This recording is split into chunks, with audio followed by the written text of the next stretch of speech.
This is where I'll be able to have an impact. When the president nominates an administrator, EPA administrator, that administrator comes through, obviously, the Senate. And I will have an opportunity to vote on that person.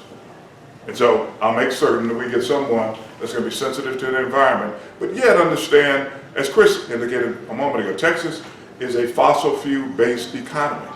And we just can't just turn it on and turn it off without severely impacting this community. That's why we've got to make certain that we have all stakeholders at the table. The industry, plus environmentalists, and also experts to get the best solutions possible for our country. When we begin to look at education, that's probably one of the areas that I've been involved in for a long time. How many of you remember Bob Bullock? Bob Bullock?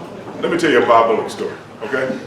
Now, Bob Bullock was a lieutenant governor when I became a state senator, all right? I'm a trial lawyer. I don't mind mixing it up. I like mixing it up, okay?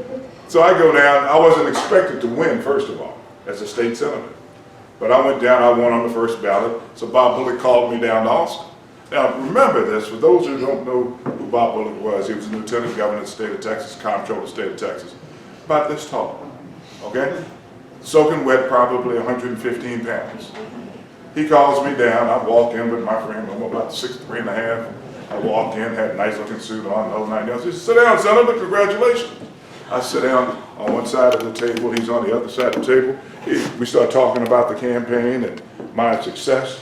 And then he turns around and says, "Well, Senator, what committees do you want to serve on?" I said, "I want to serve on finance, state affairs, economic development." He started cussing me out. I mean, seriously, I've never had a man talk to me like it other than my daddy. He just started using a bunch of 4-letter words saying if your district knew what type of committees you were trying to serve on, they'd kick your butt out. And he didn't say but, okay?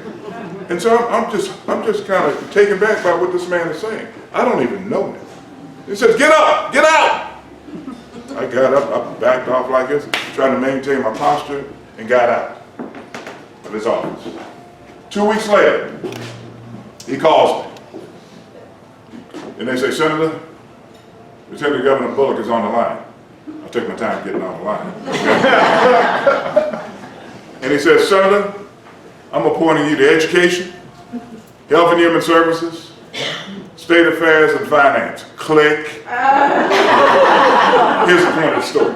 He knew better than I did at that point in time what committees I needed to serve on that would impact my district and also impact the state of Texas. And I've served on education pretty much all my tenure in the state senate. And this is what I know. How many teachers do we have in here? Retired teachers? Parents. Parents, okay, I was going to read it. Paraprofessionals. Paraprofessionals also? And parents? Wow, there's plenty of parents in there. Okay. And this is what I know.